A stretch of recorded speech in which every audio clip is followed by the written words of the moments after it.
Երևանի ավականու ընտրություններին մասնակցել է 345,226 ընտրող, այսինքն ավականու ընտրությունները հետաքրքրել են ընտրողների միայն 40,99%-ին։ Իմ քվեն ոչ մի դեր չէր խաղալ ուտեղ,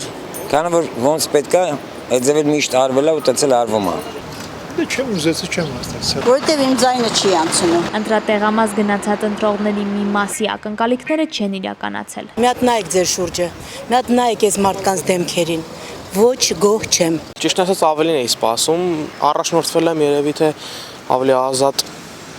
մտքի կողմնակից մարդկանց, ավելի ոչ թե բռնապետական։ Ես չգիտեմ ով կփոխեր, բայց ես գիտեմ ով ում կուզեի որ չլիներ, ով որ այս վիճակի հասցրել է ու ասենք 10 չգիտեմ քանի տարի կառավարելուց հետո որևէ բան չի անում, չի արել ու այդ ընթացքում նաև ասենք հիմա հանդես է գալիս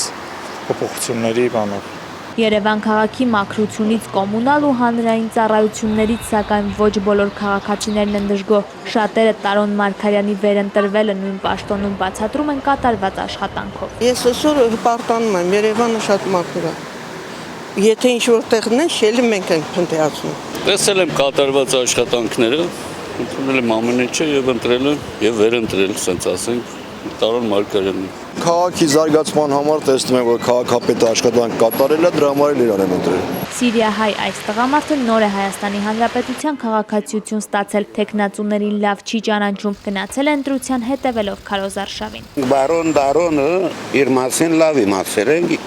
իրեն ընտրեցինք։ Ո՞վ է ձեզ ասել։ Ինչ-որ միտեղից լսել եք նրա մասին։ Չէ, որ էկրաններով վրա լսում էինք, ուրիշ նկար չենք լսում։ Այդպես։ Մայիսի 14-ին տեղի ունեցած ավականու ընտրությունների արդյունքում մրցապայքարին մասնակցող 3 քաղաքական ուժերն էլ ավականիում կունենան ներկայացուցիչներ։ Մեծամասնություն ունեցող հանրապետական կուսակցությունն էլ կառաջադրի քաղաքապետի թեկնածուին, որը ցուցակը գլխավորող Տարոն Մարգարյանն է։